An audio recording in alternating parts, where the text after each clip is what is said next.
Assalamualaikum warahmatullahi wabarakatuh. Saya Noval Bifaras dari kelas 2 ingin melakukan pembelajaran sejarah. Istilah sejarah berasal dari bahasa Arab, yakni dari kata syajaratun, yang memiliki arti pohon kayu. Pohon kayu berarti suatu kejadian, pertumbuhan, perkembangan, suatu peristiwa dalam kesinambungan. Lalu yang kedua ada manfaat sejarah. Yang pertama ada fungsi edukatif, yaitu mengajarkan kebijaksanaan. Yang kedua inspiratif, memberikan inspirasi. Yang ketiga ada instruktif, yaitu berperan dalam proses pembelajaran suatu kejuruan. Yang terakhir ada rekreasi, yaitu memberikan rasa keindahan atau kesenangan. Lalu ada konsep waktu dalam sejarah. Yang pertama perkembangan, pengulangan, kesinambungan, dan perubahan. Lalu ada sumber sejarah berdasarkan sifatnya, ada primer, sekunder, dan tersier. Selanjutnya ada sumber sejarah berdasarkan bentuknya. Ada lisan, benda, dan tulisan. Lalu selanjutnya ada metode penelitian sejarah. Yang pertama ada heuristik, yaitu kegiatan mengumpulkan benda-benda atau data. Lalu yang kedua ada sumber kritik, yaitu menentukan keaslian sumber. Yang ketiga ada interpretasi atau eksplanasi, yaitu kegiatan proses menafsirkan fakta-fakta. Lalu yang terakhir ada historiografi, yaitu tahapan akhir dalam penelitian sejarah untuk mengubahnya menjadi kisah sejarah.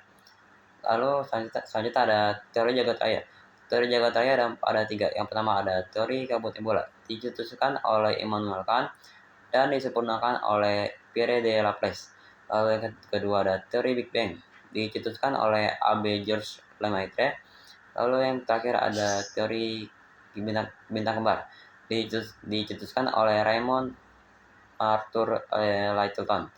Lalu yang selanjutnya ada perkembangan bumi. Zaman perkembangan bumi ada 4. Yang pertama ada Azoikum, yaitu keadaan bumi belum stabil, masih panas, dan belum ada tanda-tanda kehidupan.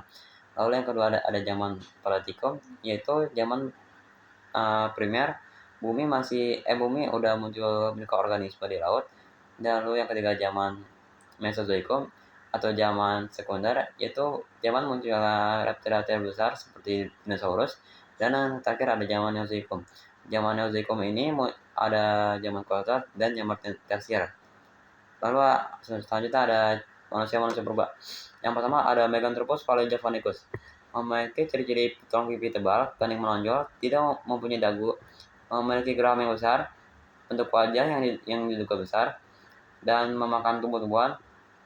Tinggi badan sekitar 2,5 meter dan volume otak 900 cc. Ditemukan di lembah Sungai Bengawan Solo oleh G.H.R. von Koenigswarth.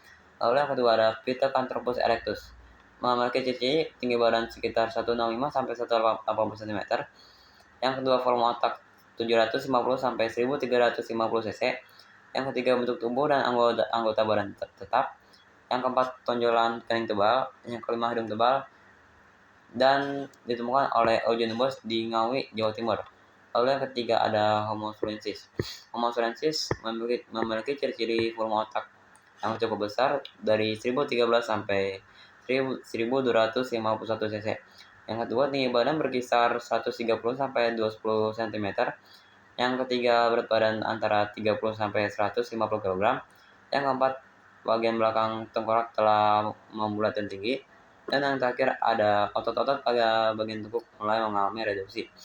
Ditemukan oleh William Frederick, Coral Tehal, dan G.H.R.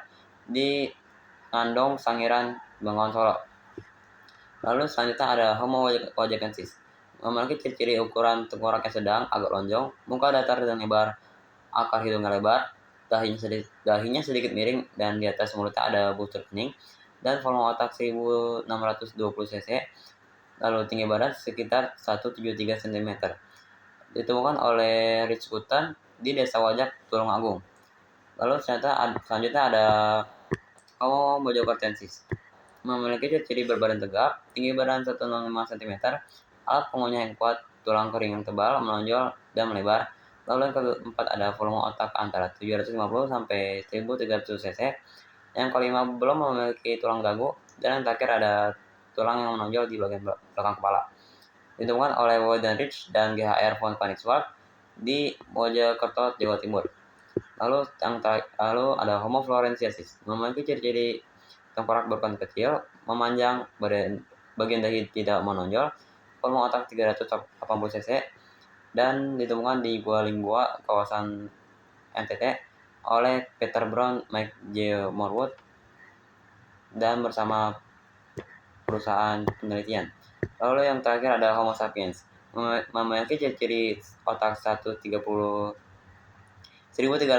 sampai 1450 cc. Yang kedua berat badan antara 30 sampai 150 kg. Lalu yang keempat reduksi pada bagian gigi. Lalu yang kelima otot-otot dan tulang-tulangnya menjadi lebih mungil, dan ditemukan di desa Campur Darat, Kabupaten Tulungagung, Jawa Timur. Ditemukan oleh Van Richten dan Eugene Du Bois. Sekian dari saya. Wassalamualaikum warahmatullahi wabarakatuh.